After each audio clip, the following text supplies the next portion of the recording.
Hello students, so in the continuation of this thermodynamic process, now we are going to start this adiabatic process. So पिछली class में मैंने आपको isothermal process के बारे में बताया था और मैं ये बार बार अपने स्टूडेंट्स को बताता हूँ कि भाई कई तरह के थर्मोडायनामिक प्रोसेस किसी भी गैस के ऊपर एग्जीक्यूट किए जा सकते हैं। ऐसा नहीं है कि केवल आइसोथर्मल प्रोसेस ही होता है या एडियाबैटिक प्रोसेस ही होता है, कोई भी थर्मोडायनामिक प्रोसेस किसी भी फॉर्म में एग्जीक्यूट किया जा सकता है। थर्मोडायनामिक प्रोसेस का मतलब होता है किसी भी थर्मोडायनामिक वेरिएबल में चेंज होना।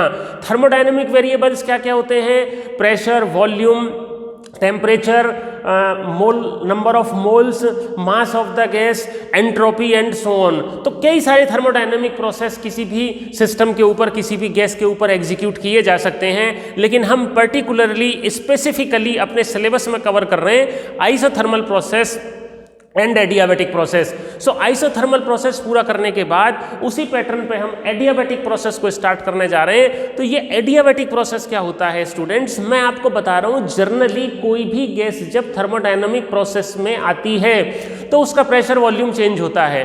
अब प्रेशर एंड वॉल्यूम अगर कांस्टेंट टेम्परेचर पर चेंज होगा तो उसको बोलते हैं हम आइसोथर्मल प्रोसेस। लेकिन अगर प्रेशर एंड वॉल्यूम में चेंज हो without any exchange of heat तो उसको बोलते हैं हम एडियाबैटिक प्रोसेस।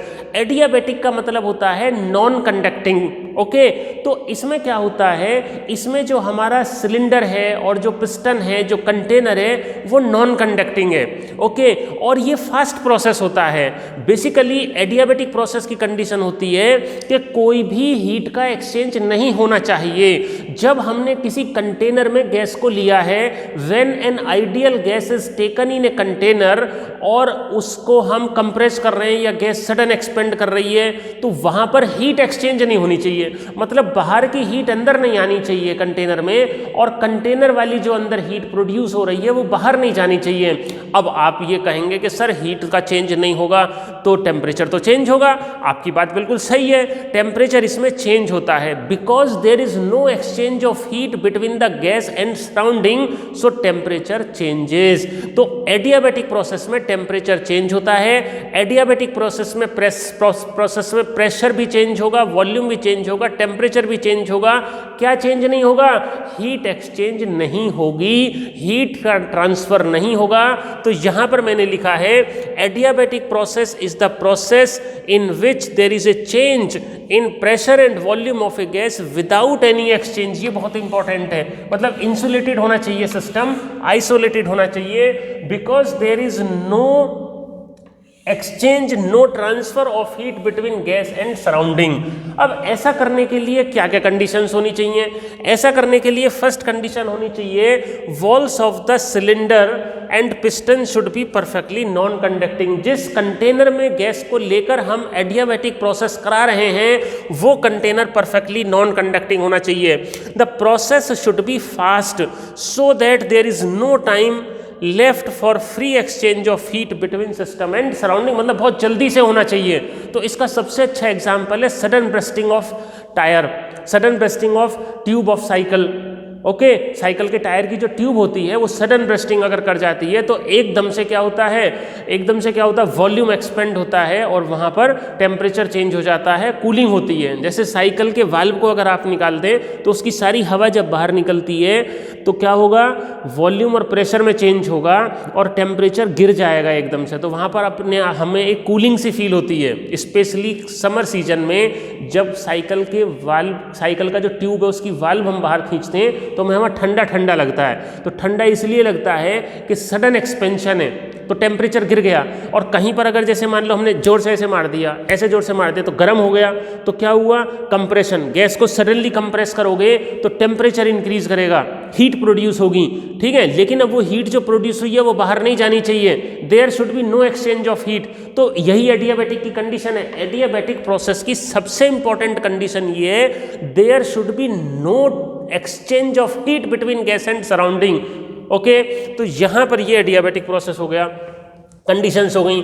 अगर मैं इसका पीवी डायग्राम ड्रॉ करूंगा तो आप ये देखेंगे ये एकदम से आएगा ऐसे, मान लो कोई गैस किसी इनिशियल स्टेट ए में है और बी में आपने उसको लेके आए तो ये सडन आ जाएगी। आप देखें आइसोथर्मल का जो ग्राफ था वो काफ़ी ज़्यादा इलोंगेट हो रहा था क्योंकि वो स्लो प्रोसेस था।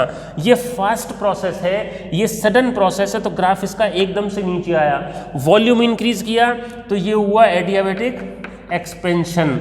ओके, और अगर मान लो जैसे हमने इधर वॉल्यूम और प्रेशर लेके एकदम हम इसको ऊपर लेके गए ए से बी में, ये हुआ एडियाबेटिक कंप्रेशन। ओके, तो ये एडियाबेटिक है। अब इसमें क्या इक्वेशंस होती है प्रेशर और वॉल्यूम में? एडियाबेटिक प्रोसेस में प्रेशर और वॉल्यूम का इंपॉर्टेंट रिलेशन होता है पीवी की power gamma is equal to constant. In adiabatic process gas obeys this law PV raised to the power gamma is equal to constant, where gamma is the ratio of two specific heat capacities of a gas. Gamma क्या होता है? Gamma एक constant है किसी भी gas के लिए, क्योंकि गैस की जो मोलर हीट कैपेसिटीज होती हैं, एक gas has two molar heat capacities. इस molar heat capacity at constant pressure and constant volume, तो उसका रेशो ये Cp और Cv जो है Cp अपॉन Cv गामा होता है। So this is the equation, this is the equation of adiabatic process. अब स्टूडेंट्स यहाँ पर बात आती है एग्जाम्पल की। तो एग्जाम्पल आप यहाँ पर कौन कौन से ले सकते हैं? सडन, जितने भी सडन प्रोसेस होते हैं, sudden bursting of tyre, tyre burst कर जाए या ट्यूब ब्रस्ट कर जाए, सडन एक्सपेंशन, सडन एक्सपेंशन और कंप्रेशन, जैसे स्टीम इंजन में होता है। जो रेलवे के इंजन होते हैं पहले स्टीम इंजन होते थे तो उनमें सडन एक्सपेंशन होता था, तो सडन एक्सपेंशन होने से एक काफ़ी ज़्यादा फोर्स इंजन प्रोवाइड करता था ट्रेन को, जिससे ट्रेन का मोशन पॉसिबल हो जाता था। और formation of waves, formation of sound waves, जो हमारी साउंड वेव्स होती हैं, sound waves in air, air में और गैसेस में जो साउंड वेव बनती हैं वो हमारा एडियाबेटिक प्रोसेस होता है, क्योंकि साउंड वेव के बनने में कंप्रेशन और रेयरफेक्शन बहुत रैपिडली बनते हैं, तो वो एक एडियाबेटिक प्रोसेस है। और ये एडियाबेटिक की प्रेशर वॉल्यूम की इक्वेशन है। आपने आइसोथर्मल की भी प्रेशर वॉल्यूम की इक्वेशन के बारे में जाना, PV is equal to constant. तो वहाँ पर चूंकि टेम्परेचर कांस्टेंट रहता है तो टेम्परेचर आइसोथर्मल में नहीं कहीं पर आता, क्योंकि टेम्परेचर कांस्टेंट है। अब यहाँ पर प्रेशर और वॉल्यूम का रिलेशन टेम्परेचर के साथ भी समझना जरूरी हो जाता है। आप कहेंगे सर कैसे, कि टेम्परेचर तो चेंज हो रहा है, वो तो बात सही है, लेकिन कैसे कैसे रिलेट कर सकते हैं? तो ये तो PV में रिलेशन है। तो स्पेसिफिकली इस एडियाबेटिक प्रोसेस से क्वेश्चंस पूछे जाते हैं कि भाई जो अदर वेरिएबल्स हैं, टेम्परेचर हो गया, प्रेशर हो गया, वॉल्यूम, इनमें रिलेशन निकालिए। तो हम अलग से उसको यहाँ पर डिस्कस करेंगे। ये तो हमारा है PV का रिलेशन, किसका? PV का। मान लो मेरे को TV का रिलेशन निकालना है, T और टेम्परेचर वॉल्यूम में। सो PV की power gamma is equal to constant, ठीक है। और आपको ये ध्यान रखना है जितने भी थर्मोडायनेमिक प्रोसेस हम लगाएंगे वो सब के सब आइडियल गैस के ऊपर लगते हैं, और आइडियल गैस को लेके ही हम काम करते हैं। और पहले दिन ही मैंने आपको बता दिया था कि आइडियल गैस ही हम लेके काम करेंगे। और आइडियल गैस इक्वेशन क्या होती है? PV is equal to nRT। Okay, तो मेरे को TV में चाहिए तो P को मैं एलिमिनेट कर दूंगा, nRT बाई V, ठीक है। So P from PV is equal to nRT, this PV is equal to nRT is an ideal gas equation. इस आइडियल गैस इक्वेशन से P is equal to nRT by V, तो जब P is equal to nRT by V यहाँ पर लिखा जाएगा और V की power gamma is equal to constant, so ये आ जाएगा। अब देखो ये कॉन्स्टेंट है NR, सो TV की power gamma minus 1 is equal to constant. So this is relation between T and V, or I can write T1 V1 gamma minus 1 is equal to T2 V2 gamma minus 1. So ये relation मैं आपको इसलिए बता रहा हूँ कि numerical में अगर प्रेशर और वॉल्यूम की बने तो PV की power gamma is equal to constant use हो जाएगा, मतलब P1 V1 gamma is equal to P2 V2 gamma. बात को समझना ध्यान से। गामा कांस्टेंट दिया हुआ होगा, जैसे एयर के लिए 1.4 होता है, गामा को लेके कोई चिंता ना करें, ये कांस्टेंट है, आपको गिवन होगा, नहीं तो हम इसको निकाल भी सकते हैं, कोई बड़ी बात नहीं है। अगर हमें TV को लेकर न्यूमेरिकल सॉल्व करना है तो TV का relation T1 V1 gamma minus 1 is equal to T2 V2 gamma minus 1। अब क्या रह गया? अब रह गया हमारा P और T का रिलेशन। Number 3 PT। अब क्या करो? यहाँ पे P V gamma is equal to constant और P V is equal to N R T ideal gas equation. अब पी टी निकालना है तो वी को खत्म कर दो, N R T by P, ठीक है, from P V is equal to N R T V. अब यहाँ पर वी की वैल्यू लिखेंगे P into N R T by P की power gamma is equal to constant. तो ये तो कांस्टेंट है, तो ये आ गया P1 minus gamma T gamma is equal to constant, और ये अपना हो गया P1 1 minus gamma T1 gamma is equal to P2 1 minus gamma T2 gamma. इस तरह से PT का रिलेशन आ गया। तो जो एडियाबैटिक प्रोसेस है वो एडियाबैटिक प्रोसेस क्वेश्चंस के पॉइंट ऑफ व्यू से काफ़ी इंपॉर्टेंट बन जाता है, क्योंकि कई सारे क्वेश्चंस एडियाबैटिक प्रोसेस में बनने की पॉसिबिलिटी होती है, बिकॉज पीवी के रिलेशन भी है, पीवी का भी रिलेशन है, टीवी का भी रिलेशन है, मतलब प्रेशर वॉल्यूम का रिलेशन तो है ही है, पीवी की power gamma is equal to constant. इसके अलावा टेम्परेचर वॉल्यूम का भी रिलेशन है, टीवी की power gamma minus 1 is equal to constant. Pressure temperature के रिलेशन का भी फॉर्मूला है, P1 minus gamma T gamma is equal to constant. So there is more probability of asking questions based on adiabatic process. तो adiabatic process में isolated system होता है, insulated system होता है, कोई exchange heat का नहीं होता बिटवीन गैस एंड सराउंडिंग। सो इतना करने के बाद हम नेक्स्ट जो बात है उस पर आने ही जा रहे हैं, और वो है expression for work done in adiabatic process. So students, मैंने आपको आइसोथर्मल प्रोसेस में वर्क डन की फॉर्मूला ड्राइव करके दिखाई। Using the same analogy, same method, we are going to derive the expression of work done in an adiabatic process.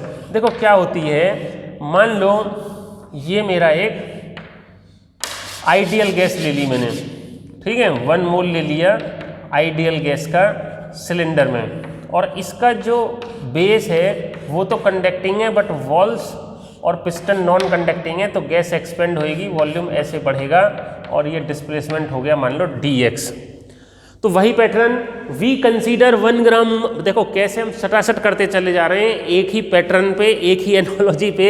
Isothermal का जैसे मैंने derivation किया था, बिल्कुल सेम एजम्पशन लेके, सेम कंसीडरेशन लेके मैं एडियाबैटिक का डेरिवेशन करूंगा।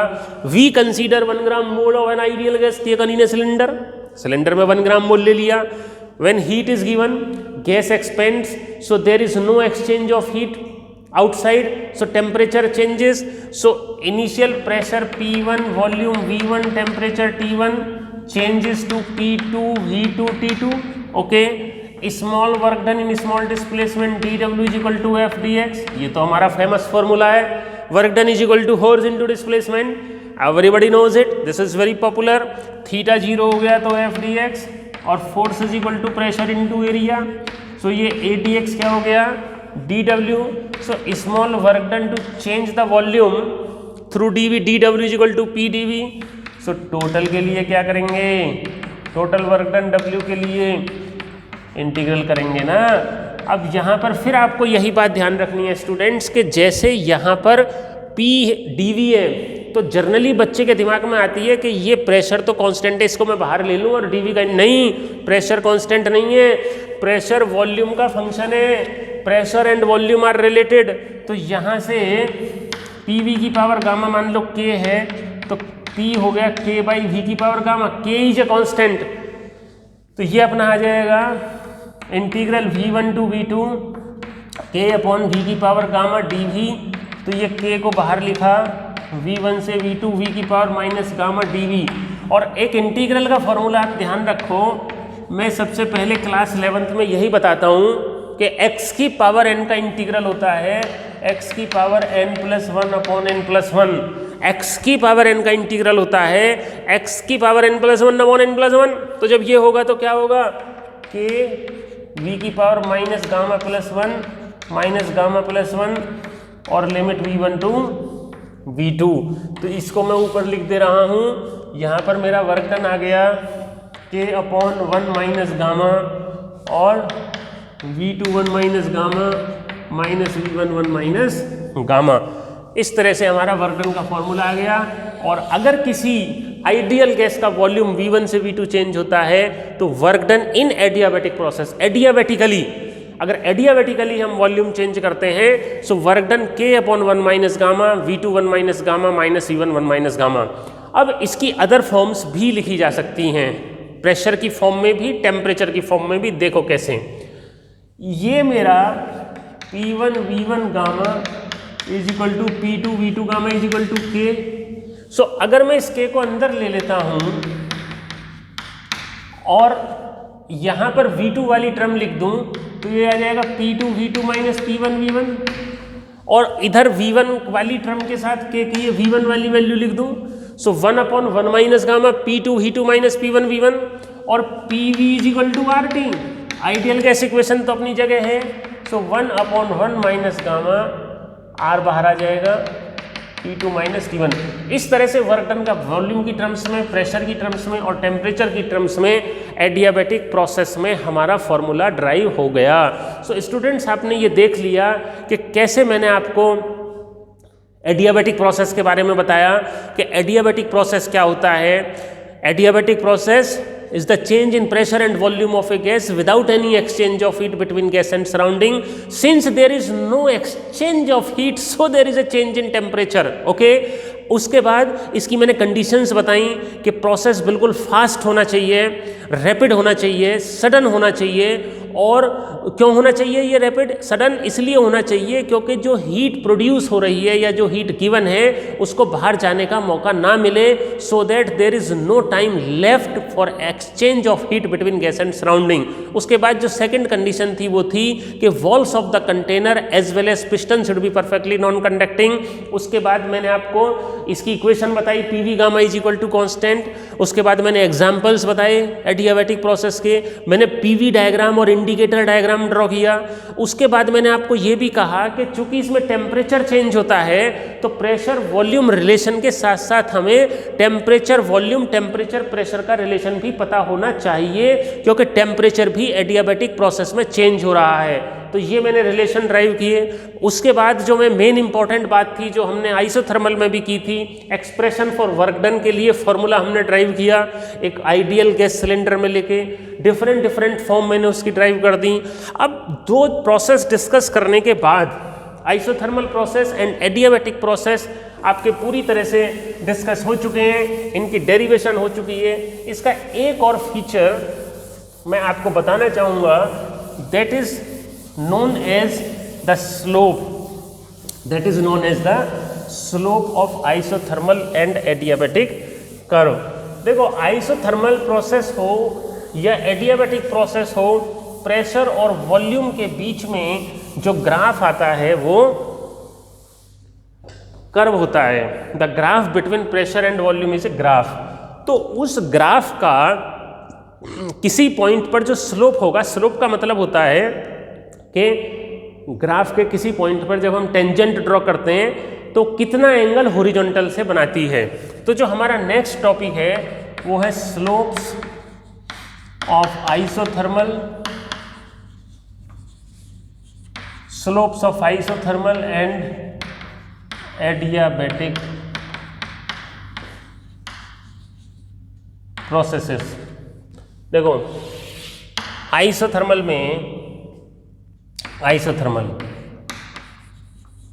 स्लोप की वैल्यू कितनी फॉर आइसोथर्मल में क्या होगा, PV is equal to constant. Okay, और ये अगर मैं वॉल्यूम प्रेशर का ग्राफ ड्रॉ करता हूँ तो ये इस तरह का आएगा। ठीक है, अगर ये स्लोप का मतलब क्या है, स्लोप का मतलब मान लो इस पॉइंट पर स्लोप निकालना तो ये हो गया स्लोप का मतलब, नेगेटिव आएगा पहली बात तो, और ये आ जाएगा हमारा dP/dV। Slope is equal to, slope होता है ना परपेंडिकुलर अपॉन बेस, तो perpendicular change in pressure, base change in volume, so slope is equal to dP/dV। So dP/dV से स्लोप निकलेगा। PV is equal to constant को अगर मैं differentiating partially कर देता हूँ या टेम्परेचर के रेस्पेक्ट में कर देता हूँ तो क्या होगा, PdV plus VdP is equal to 0। So dP/dV मेरा यहाँ से आ जाएगा -P/V। सो आइसोथर्मल ग्राफ का, आइसोथर्मल प्रोसेस के ग्राफ का स्लोप होता है -P/V। ओके, अब देखो जरा, यहीं पर अगर एडियाबेटिक प्रोसेस होता, number 2 adiabatic process. Adiabatic process में क्या होगा? एडियाबैटिक प्रोसेस का तो आप जानते ही हैं कि जो ग्राफ है वो एकदम से ऐसे आएगा, ठीक है।